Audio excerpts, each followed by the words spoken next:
प्रधानमंत्री व मंत्री परिषद।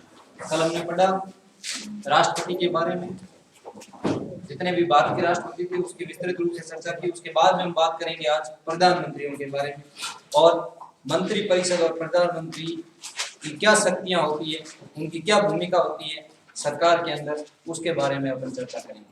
तो सबसे पहले अगर हम बात करें भारतीय संविधान का अनुच्छेद 74 ये बात कह रहा है। उससे पहले अगर हम बात करें तो एक बार हमने पढ़ा था कि हेड ऑफ नेशन और हेड ऑफ गवर्नमेंट दो चीजें होती है भारत के अंदर, हेड ऑफ नेशन और एक होता है head of government. Head of nation और एक होता है हेड ऑफ गवर्नमेंट। अब हेड ऑफ नेशन का मतलब हो गया कि राष्ट्र का अध्यक्ष।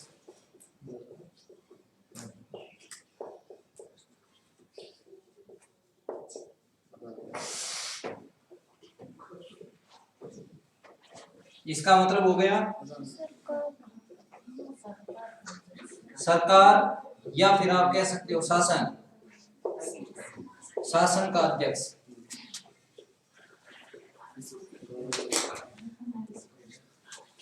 तो राष्ट्र का अध्यक्ष हमेशा राष्ट्रपति होता है। जो भी देश का राष्ट्रपति है वो हेड ऑफ नेशन होगा, राष्ट्र का अध्यक्ष होगा।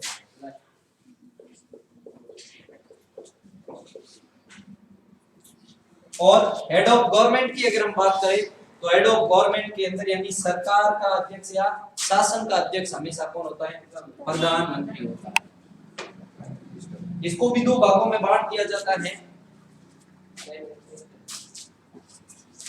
जो कार्यपालिका हमने पढ़ा था उस समय हमने पढ़ा था कि कार्यपालिका को दो भागों में बांटा गया है, एक नाम मात्र और एक होता है वास्तविक। नाम मात्र का जो शासन में अध्यक्ष होता है भारत के अंदर वो होता है राष्ट्रपति, जिसके पास नाम मात्र की शक्तियां होती है। जबकि वास्तविक अध्यक्ष होता है वो होता है प्रधानमंत्री और मंत्री परिषद। मंत्री परिषद होती है और उसका अध्यक्ष कौन होता है? प्रधानमंत्री होता है। इसलिए शासन का वास्तविक अध्यक्ष कौन कहलाएगा? प्रधानमंत्री। तो राष्ट्रपति भारत में क्या है? नाम मात्र का। जबकि अनुच्छेद 53 ये बात कह रहा है कि संघ की समस्त कार्यपालिका शक्तियां राष्ट्रपति में निहित होगी, लेकिन राष्ट्रपति इन शक्तियों का प्रयोग अपने अधीनस्थ अधिकारियों के माध्यम से करेगा। ये बात लिखी गई है अनुच्छेद 53 के अंदर। यानी जितनी भी शक्तियां हैं वो राष्ट्रपति के नाम से, यानी जितने भी समझौते होंगे विश्व के अंदर, जितनी भी संधियां होगी दो देशों के बीच में, आपसे जो भी व्यापार होगा उसमें जो हस्ताक्षर होंगे वो सारे जो समझौते होंगे वो किसके नाम से होंगे? राष्ट्रपति के नाम से होंगे। ध्यान रखना, सारे समझौते देश के राष्ट्रपति के नाम से होता है, लेकिन ये सारे समझौते करता कौन है? ये हमेशा प्रधानमंत्री और मंत्री परिषद करते हैं। तो राष्ट्रपति क्या हो गया? नाम मात्र का हो गया। नाम मात्र का अध्यक्ष है किसका? शासन का। जबकि राष्ट्र का अध्यक्ष कौन होता है? राष्ट्रपति। शासन का वास्तविक अध्यक्ष कौन होगा? शक्तियां राष्ट्रपति के नाम से होगी, लेकिन उन शक्तियों का प्रयोग कौन करेगा? प्रधानमंत्री और मंत्री परिषद उन शक्तियों का क्या करेगी? प्रयोग करेगी। तो वास्तविक अध्यक्ष कौन हो गया? प्रधानमंत्री हो गया। ये बातें महत्वपूर्ण इन दोनों के बारे में। अब देखिए आगे हम बात करते हैं, इनकी शुरुआत करते हैं मंत्री परिषद की।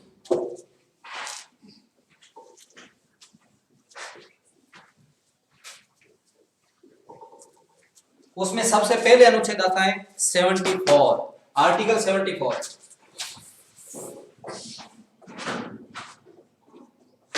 अनुच्छेद 74 क्या कह रहा है कि भारत के लिए एक मंत्री परिषद होगी।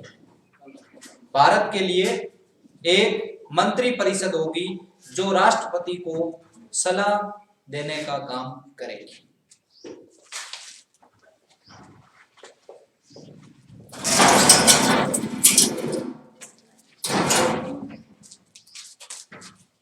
भारत के लिए एक मंत्री परिषद होगी जो राष्ट्रपति को सलाह देने का कार्य करेगी। यानी एक मंत्री परिषद होगी, वो क्या करेगी? राष्ट्रपति को सलाह देने का काम करेगी।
अब देखिए, भारत के लिए एक मंत्री परिषद होगी जिसका अध्यक्ष प्रधानमंत्री होगा और इनकी नियुक्ति राष्ट्रपति द्वारा की जाएगी।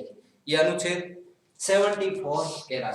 अब आपको पूछ लिया जाए कि संघीय मंत्री परिषद का उल्लेख भारतीय संविधान के कौन से अनुच्छेद, पहला क्वेश्चन यही से ये बन रहा है कि संघीय मंत्री परिषद का उल्लेख भारतीय संविधान के कौन से अनुच्छेद में किया गया है? तो अनुच्छेद 74।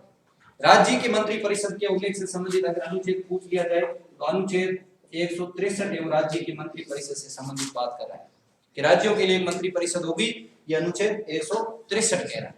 लेकिन संघ के लिए एक मंत्री परिषद होगी, इसका उल्लेख भारतीय संविधान के कौन से अनुच्छेद में है? तो अनुच्छेद 74। अब देखिए, ये मंत्री परिषद होगी, पहली बात तो ये हो गई, इसमें पहला क्वेश्चन तो ये हो गया। दूसरा, इसका अध्यक्ष कौन होता है? प्रधानमंत्री। दूसरा प्रश्न यहां से बनेगा कि मंत्री परिषद का यानी संघ की जो मंत्री परिषद है उसका अध्यक्ष कौन होता है? तो अध्यक्ष कौन होगा? प्रधानमंत्री होगा। तीसरा प्रश्न यहां से बनेगा कि इनकी क्या होती है? नियुक्ति होती है, और नियुक्तिकर्ता कौन है? राष्ट्रपति। अगला प्रश्न यहां से बन जाएगा कि मंत्री परिषद की नियुक्ति कौन करता है? तो नियुक्ति करता है राष्ट्रपति, चुनाव नहीं होता। इनकी क्या होती है? नियुक्ति होती है, और नियुक्ति किसके द्वारा की जाती है? राष्ट्रपति द्वारा की जाती है। अब देखिए, सबसे पहले हम बात करें कि अनुच्छेद 75(1) में क्या बात लिखी गई है कि प्रधानमंत्री लोकसभा में बहुमत दल के नेता को भारत का राष्ट्रपति क्या करेगा? प्रधानमंत्री नियुक्त करेगा। दूसरी बात कि अन्य जो मंत्री हैं उनको, तो देखिए आगे हम बात कर रहे थे कि भारत के लिए एक मंत्री परिषद होगी जिसका अध्यक्ष हमेशा कौन होता है? प्रधानमंत्री होता है, और इनकी नियुक्ति और राष्ट्रपति द्वारा की जाती है। तो मंत्री परिषद का उल्लेख, संघ की मंत्री परिषद का उल्लेख भारतीय संविधान के आर्टिकल 74 के अंदर, और राज्य की मंत्री परिषद का उल्लेख भारतीय संविधान के आर्टिकल 163 के अंदर। अब देखिए, प्रधानमंत्री क्या होता है? इनका अध्यक्ष होता है। ये मंत्री परिषद क्या करती है?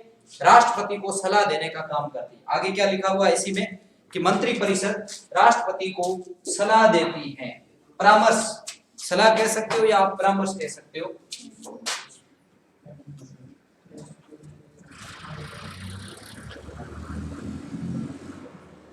यह मंत्री परिषद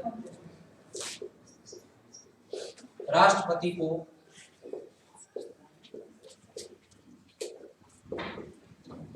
सलाह देने का काम करती है। मंत्री परिषद की सलाह के आधार पर ही राष्ट्रपति कोई निर्णय करता है, चाहे किसी की नियुक्ति से संबंधित बात आ जाए, चाहे अन्य जो विधेयक है उनमें चर्चा करवाने से संबंधित बात आ जाए, आपातकाल लागू करने से संबंधित बात आ जाए, ये सारे सलाह देने का काम कौन करती है?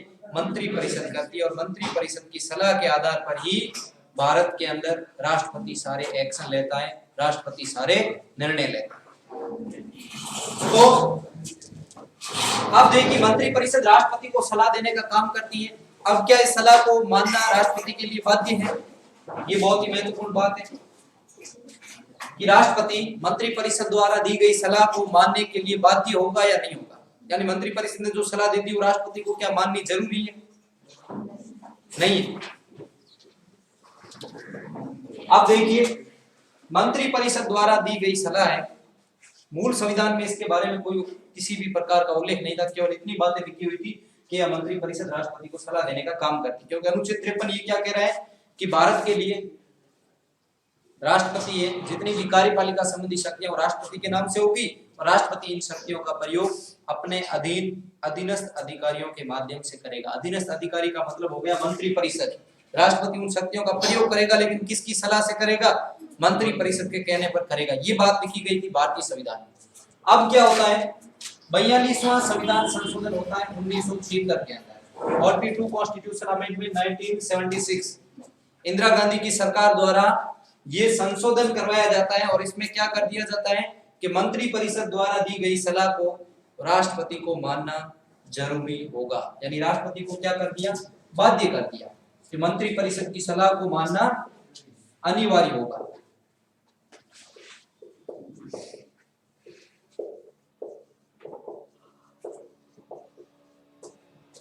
मंत्री परिषद की सलाह मानने हेतु बाध्य कर दिया गया।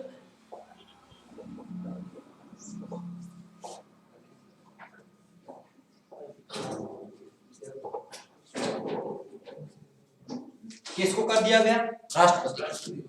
कौन से संवैधानिक संशोधन के तहत? 42वें संवैधानिक संशोधन के तहत ये किया गया कि अब राष्ट्रपति को मंत्री परिषद ने जो भी सलाह दी है उसको मानना अनिवार्य होगा, बाध्य कर दिया। लेकिन इसके बाद में क्या होता है? सरकार चेंज होती है। 1977 में जनता दल की सरकार बनती है और प्रधानमंत्री बनते हैं मोरारजी देसाई। मोरारजी देसाई ने 44वां संविधान संशोधन किया, और ये कब किया? 1978 में कर दिया। इसमें क्या बात तय हुई? जो इंदिरा गांधी ने पहले तय किया था कि मंत्री परिषद की सलाह मानने हेतु क्या है? राष्ट्रपति को बाध्य कर दिया गया, जरूरी होगा। लेकिन जो मोरारजी देसाई की सरकार बनी, उन्होंने क्या किया? अब इसमें क्या हुआ था देखो, 42वें संविधान संशोधन भारतीय संविधान का सबसे विवादास्पद संविधान संशोधन माना जाता है। इसमें बहुत सारे बदलाव हुए थे संविधान के अंदर, और उसके जस्ट बाद में जो 44वां संविधान संशोधन हुआ, इंदिरा गांधी ने जो बदलाव किए थे उसको परिवर्तन करने का काम किसने किया था? मोरारजी देसाई ने किया था। तो यहाँ इंदिरा गांधी ने क्या किया था? 42वें संविधान संशोधन के तहत मंत्री परिषद की सलाह मानने हेतु बाध्य कर दिया गया था। किसको? राष्ट्रपति को। लेकिन मोरारजी देसाई की सरकार 44वां संविधान संशोधन लेके आती है, और ये क्या करती है कि भारत का राष्ट्रपति मंत्री परिषद की सलाह को एक बार पुनः लौटा सकता है। मंत्री परिषद की सलाह को क्या है? एक बार पुनः लौटा सकता है, एक बार वापस भेज सकता है। लेकिन अगर मंत्री परिषद की सलाह दूसरी बार अगर भेज दी जाए, यानी मंत्री परिषद उस सलाह को दोबारा वापस भेज दे राष्ट्रपति के पास, ऐसी स्थिति में राष्ट्रपति को हस्ताक्षर करने अनिवार्य होंगे।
यानी जो भारत का राष्ट्रपति है वो 44वें संविधान संशोधन के तहत क्या, 42वें संविधान संशोधन के तहत ये कर दिया कि मंत्री परिषद को सलाह मानना जरूरी होगा राष्ट्रपति के लिए।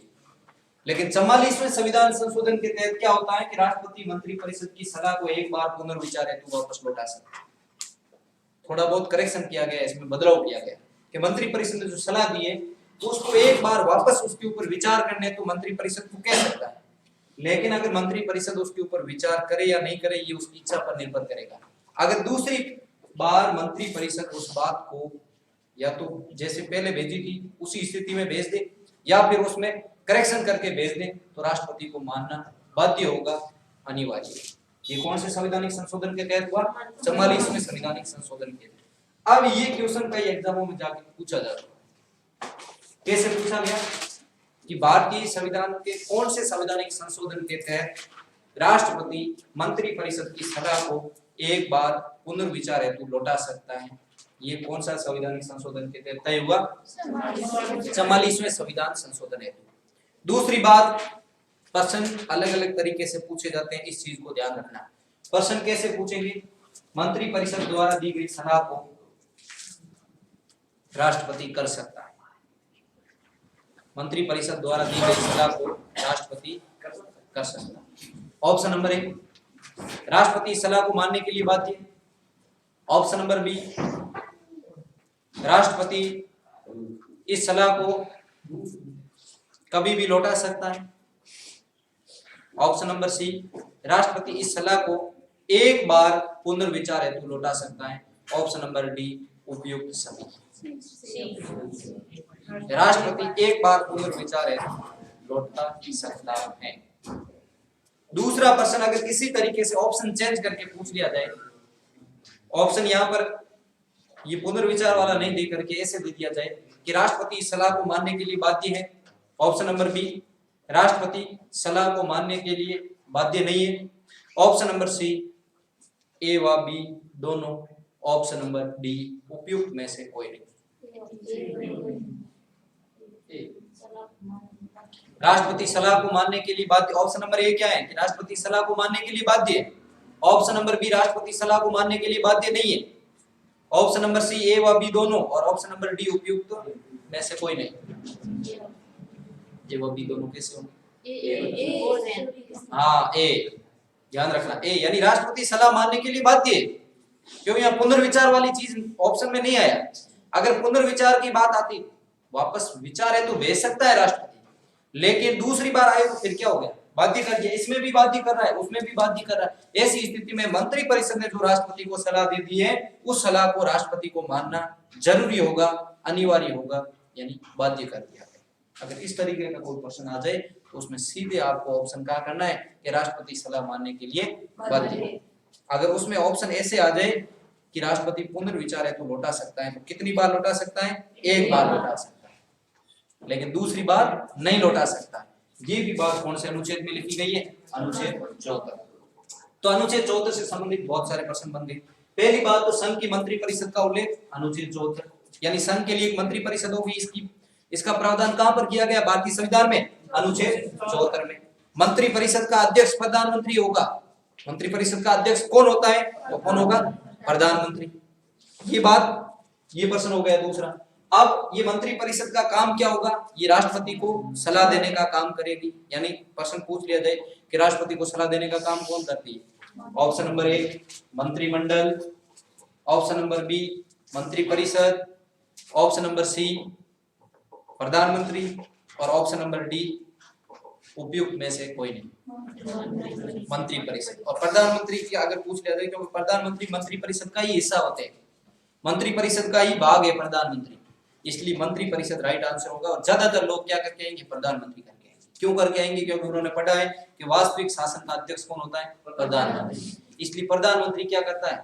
वो सलाह देने का काम करता है, जबकि प्रधानमंत्री अपने आप में एक मंत्री परिषद का क्या होता है? हिस्सा होता है, मंत्री परिषद का एक भाग होता है, उसका अध्यक्ष होता है। तो यहाँ अगर प्रधानमंत्री और मंत्री परिषद दोनों ऑप्शन दिखे तो आपको प्रधानमंत्री की तरफ नहीं जाना है, आपको कहां जाना है? मंत्री परिषद।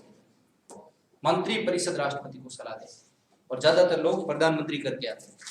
अगली बात, अब इस सलाह को क्या है?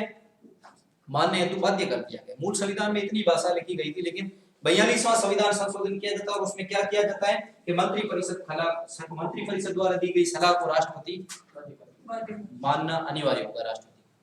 लेकिन 44वां संविधान संशोधन होता है, उसमें क्या कर दिया? एक बार छूट दे दी जाती है राष्ट्रपति कि राष्ट्रपति मंत्री परिषद द्वारा दी गई सलाह को एक बार वापस भेज सकता है, लेकिन दूसरी बार वो आ जाए तो मानने के लिए क्या है, बाध्य है। तो ये चीजें थी महत्वपूर्ण। अगली बात है अनुच्छेद 75।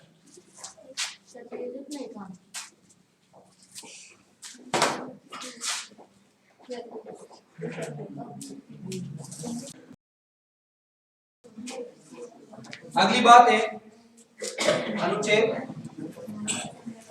75। इसमें क्या बात कही जा रही है कि राष्ट्रपति लोकसभा में बहुमत दल के नेता को क्या बनाएगा, प्रधानमंत्री नियुक्त करेगा। प्रधानमंत्री नियुक्त करने का काम करेगा। राष्ट्रपति लोकसभा में बहुमत दल के नेता को क्या नियुक्त करेगा, प्रधानमंत्री नियुक्त करेगा, और उसकी सलाह पर क्या करेगा, अन्य मंत्रियों को नियुक्त करने का काम करेगा। ये बात अनुच्छेद 75 में लिखा है। अनुच्छेद 75 में ये बात लिखी गई है। अब क्या बात लिखी गई है पहले सुन लीजिए कि राष्ट्रपति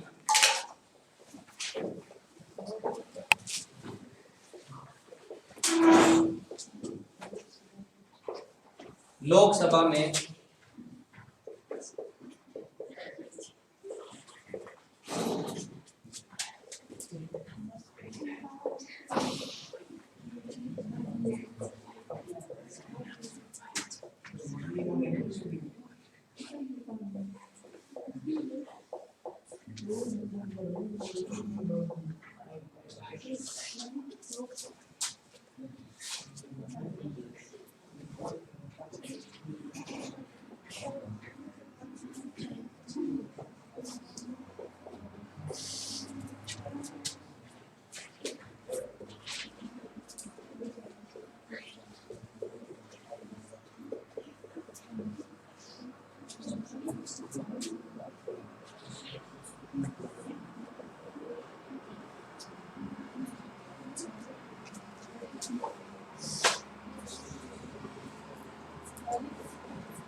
राष्ट्रपति लोकसभा में बहुमत दल के नेता को प्रधानमंत्री नियुक्त करेगा और प्रधानमंत्री की सलाह पर अन्य मंत्रियों की नियुक्ति करेगा।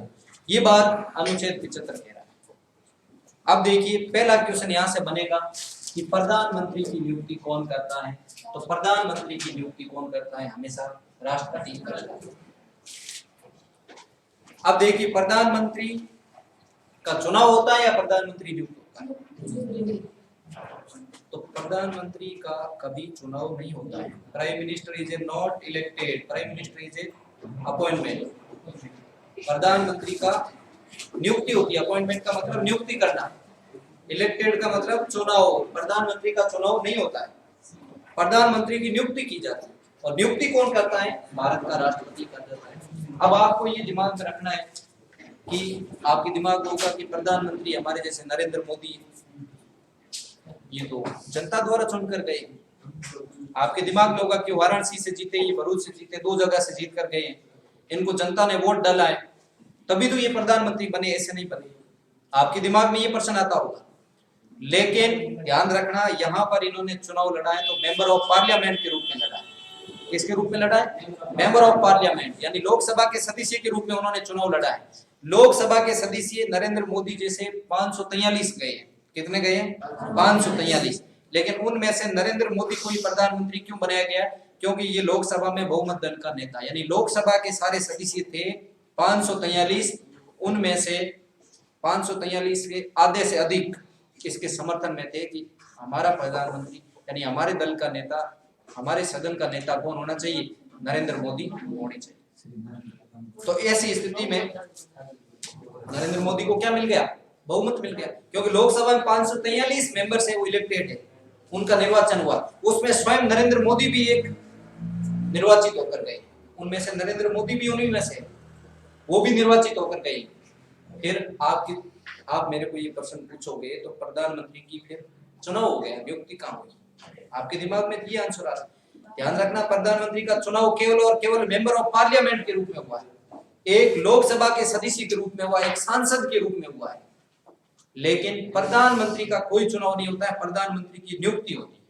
क्योंकि लोकसभा के 543 में से आधे से अधिक लोग थे, वो क्या थे, नरेंद्र मोदी को प्रधानमंत्री बनाने यानी अपने दल का नेता चुनने में समर्थन में थे। ऐसी स्थिति में नरेंद्र मोदी क्या बनते, प्रधानमंत्री बनते। अब प्रधानमंत्री बनते इसकी क्या होती है, नियुक्ति होती है, और नियुक्ति कौन करता है, राष्ट्रपति करेगा।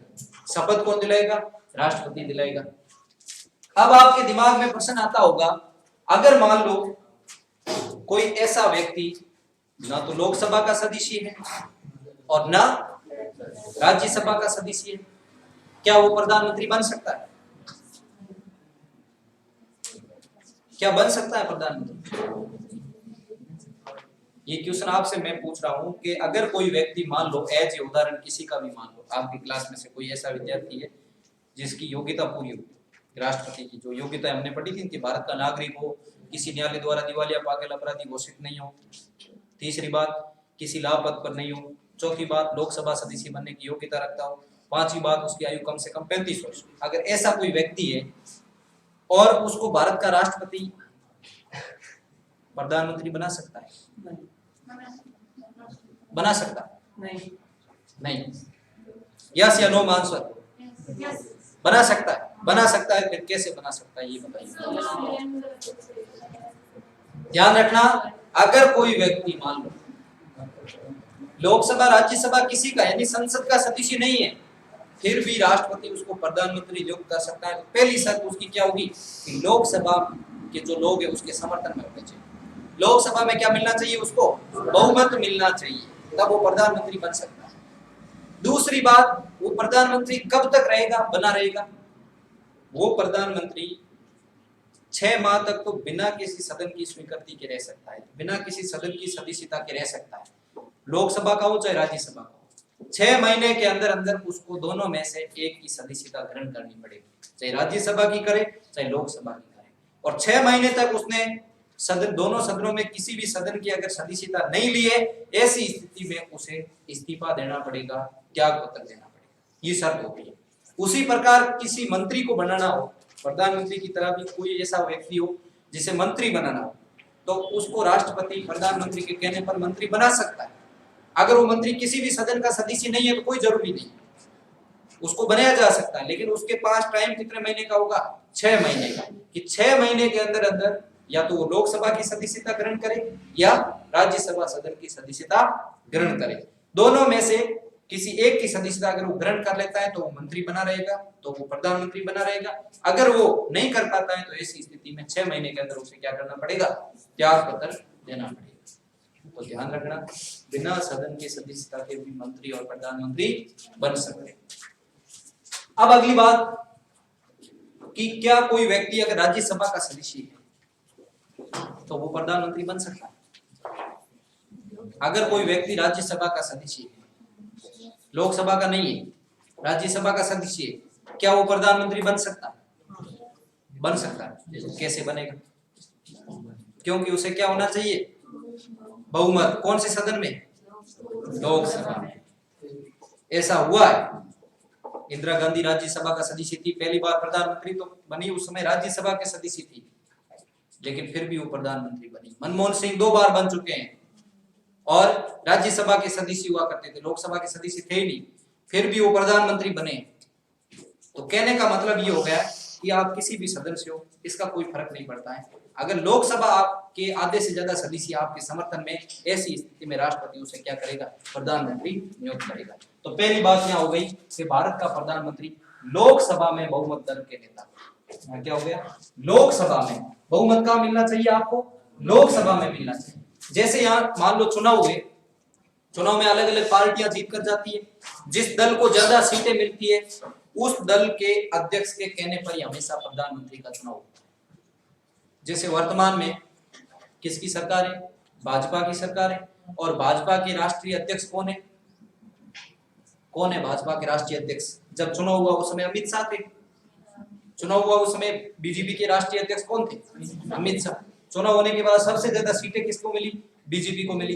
इसलिए जो राष्ट्रपति रामनाथ कोविंद थे, उन्होंने सर्वप्रथम किसको पूछा, पार्टी के अध्यक्ष नरेंद्र मोदी को नहीं, राष्ट्रीय अध्यक्ष अमित शाह को, कि भाई आप अपनी पार्टी की तरफ से किसको प्रधानमंत्री का नेता बनाना चाहते हैं, प्रधानमंत्री के रूप में चुनना चाहते हैं। अगर वो राष्ट्रीय अध्यक्ष स्वयं चाहे तो स्वयं भी बन सकता है, और राष्ट्रीय अध्यक्ष चाहे दूसरे किसी कैंडिडेट को खड़ा करे तो वो बन सकता है। तो उन्होंने अपना कैंडिडेट क्या तय किया, नरेंद्र मोदी।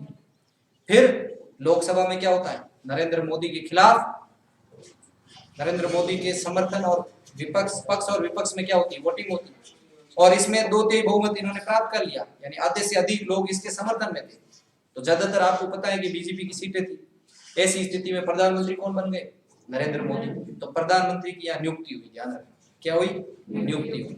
लेकिन वो खुद लोकसभा के सदस्य के रूप में चुनाव लड़े थे 2 जगह से, और दोनों जगह से जीत गए। ऐसी स्थिति में लोकसभा के सदस्य भी है और साथ में देश के प्रधानमंत्री भी है। तो हमारे देश के प्रधानमंत्री कौन हो गए, श्री नरेंद्र मोदी वर्तमान। तो किस तरीके से नरेंद्र मोदी का चुनाव हुआ मैंने आपको समझा दिया। उस प्रकार अगला कोई भी प्रधानमंत्री बनेगा, ये सेम सिस्टम होगा, इसी तरीके से प्रधानमंत्री नियुक्त होता है। अब प्रधानमंत्री बन जाने के बाद में प्रधानमंत्री का काम हो जाता है कि अपने मंत्री परिषद में किस किस को लेना है, किसको मंत्री बनाना है। अब लोकसभा में 543 सदस्य है, सभी को तो मंत्री बना नहीं सकते। क्या सभी को मंत्री बनाया जा सकता है? मूल संविधान में इसके बारे में कोई उल्लेख नहीं था कि प्रधानमंत्री चाहे जितने मंत्री रख सकता था। लेकिन बाद में क्या हुआ, भारतीय संविधान के अंदर एक संशोधन होता है, और वो संशोधन था 91 कॉन्स्टिट्यूशन अमेंडमेंट 2003। 91वें संवैधानिक संशोधन के तहत क्या हुआ कि अब जो मंत्री बनेंगे वो लोकसभा की कुल सदस्य संख्या का 15% तक ही बनाए जाएंगे, इससे ज्यादा नहीं बनाए जा सकते। कितने मंत्री बनाए जा सकते हैं, लोकसभा की कुल सदस्य संख्या का, यानी लोकसभा के अंदर कितने सदस्य हैं, लोकसभा की कुल सदस्य संख्या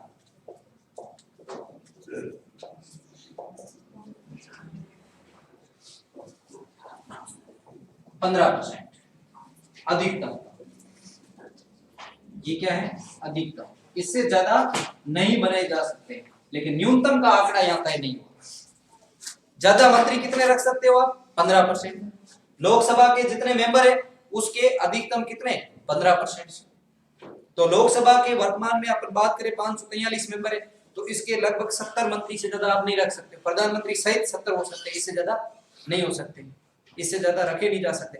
कम से कम आप कितने भी रख सकते, अधिकतम कितने होने चाहिए, 15%। ये तो केंद्र की मंत्री परिषद के बारे में उल्लेख किया गया। लेकिन आपको पूछ लिया जाए कि राज्य की मंत्री परिषद के बारे में क्या उल्लेख किया गया, तो ध्यान रखना, राज्य की मंत्री परिषद के अंदर क्या किया गया कि विधानसभा, लोकसभा की जगह यहाँ क्या हो जाएगा, विधानसभा की कुल सदस्य संख्या का 15%, विधानसभा की कुल सदस्य संख्या का 15% तक आप अधिकतम मंत्री बना सकते हो।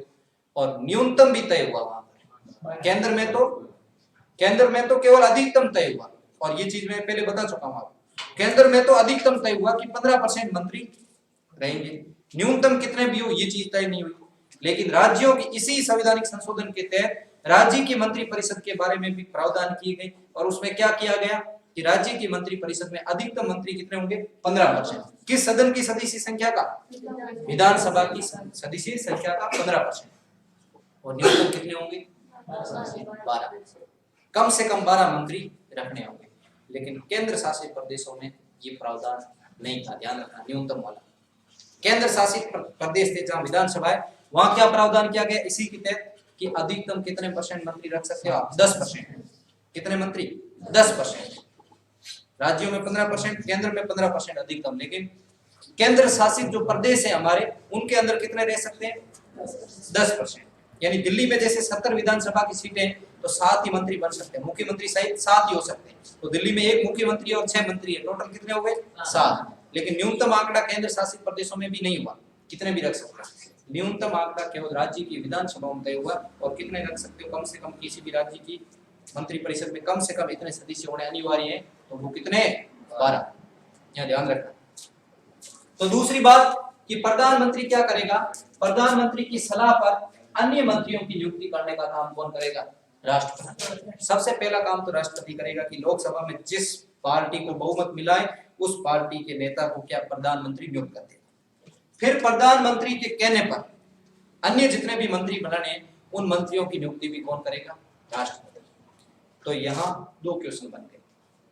पहला क्वेश्चन ये बना कि लोकसभा में जो व्यक्ति बहुमत प्राप्त कर लेता है उसे प्रधानमंत्री नियुक्त करने का काम कौन करता है?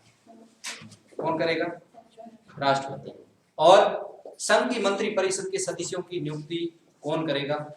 ऑप्शन नंबर ए प्रधानमंत्री, ऑप्शन नंबर बी राष्ट्रपति, ऑप्शन नंबर सी उपराष्ट्रपति, ऑप्शन नंबर डी उपयुक्त में से कोई। कौन करेगा?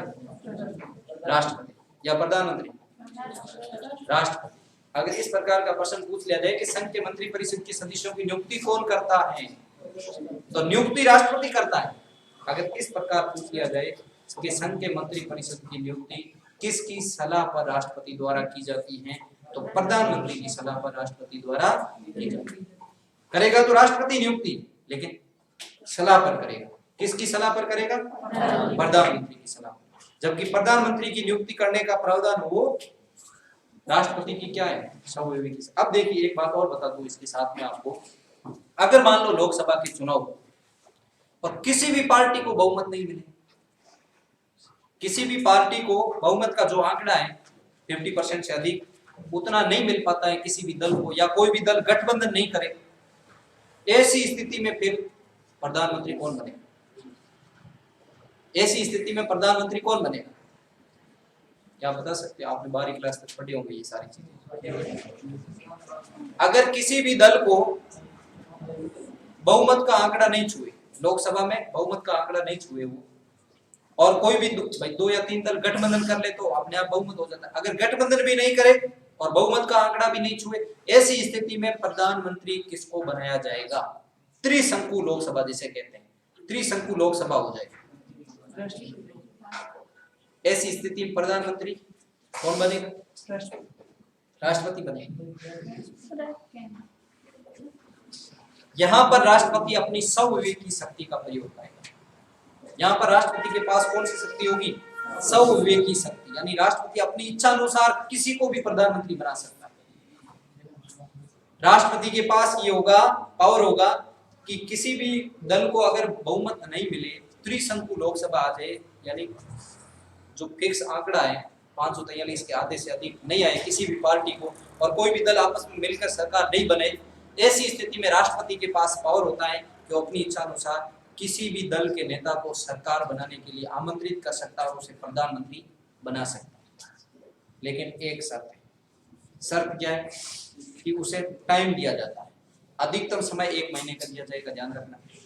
अधिकतम समय 1 महीने, और कम से कम कितना भी राष्ट्रपति पर डिपेंड करेगा। वो उनको क्या देगा? समय देगा, और समय देकर ये पूछा जाएगा कि आपको इतने समय के अंदर बहुमत सिद्ध करना, अन्यथा इस्तीफा देना पड़ेगा। अगर त्रिशंकु लोकसभा हो जाए तो राष्ट्रपति सर्वविवेकी शक्ति का प्रयोग करते हुए किसी को भी प्रधानमंत्री बना सकता है। कल हमने पढ़ा था नीलम संजीव रेड्डी, तो उसके बारे में मैंने आपको बताया था कि चौधरी चरण सिंह, यानी 1979 के अंदर सरकार गिर जाती है किसकी? मोरारजी देसाई की। तो ऐसी स्थिति में कि किसी भी दल को क्या था? बराबर बहुमत का आंकड़ा नहीं था। ऐसी स्थिति में चौधरी चरण सिंह को क्या बनाया गया था? प्रधानमंत्री बनाया गया था। लेकिन चौधरी चरण सिंह प्रधानमंत्री बन गए, शपथ ले ली, लेकिन बहुमत का आंकड़ा सिद्ध नहीं कर पाए। ऐसी स्थिति में उन्हें इस्तीफा देना पड़ा। तो राष्ट्रपति सर्वविवेकी शक्ति का प्रयोग करते हुए किसी भी व्यक्ति को प्रधानमंत्री बना सकता है, लेकिन उस प्रधानमंत्री को बहुमत का आंकड़ा छूना पड़ेगा। अगर वो बहुमत का आंकड़ा सिद्ध नहीं कर पाता है, बहुमत अपना सिद्ध नहीं कर पाता है, तो फिर उसे क्या देना पड़ेगा? इस्तीफा देना पड़ेगा। ये भी बात इसके साथ में नोट कर लेना। तो पहली बात, राष्ट्रपति लोकसभा में बहुमत दल के नेता को प्रधानमंत्री नियुक्त करेगा। अगर बहुमत नहीं मिले तो ऐसी स्थिति में राष्ट्रपति किसी भी पार्टी के नेता को प्रधानमंत्री यानी सरकार बनाने के लिए आमंत्रित कर सकता है। अगली बात, प्रधानमंत्री की सलाह पर अन्य मंत्रियों की नियुक्ति की जाएगी। प्रधानमंत्री की सलाह पर अन्य मंत्री नियुक्त किए जाएंगे। अब कितने % मंत्री बन सकते हैं? तो लोकसभा की कुल सदस्य संख्या का कितना %? 15%। अब अपन केंद्र का पढ़ रहे हैं तो राज्य की बात मैंने आपको बता दी, लिखने की आवश्यकता नहीं है। जब राज्य की मंत्री परिषद पढ़ेंगे तो उस समय सारी चीज लिख लेना। अधिकतम कितने होने चाहिए? 15%। ये प्रावधान कब किया गया? 91वें संविधानिक संशोधन 2003 के द्वारा किया गया कि अधिकतम कितने होने चाहिए? 15%। न्यूनतम का आंकड़ा है नहीं यहाँ पर। तो ये चीज हो गई, अभी आप नोट कर लो।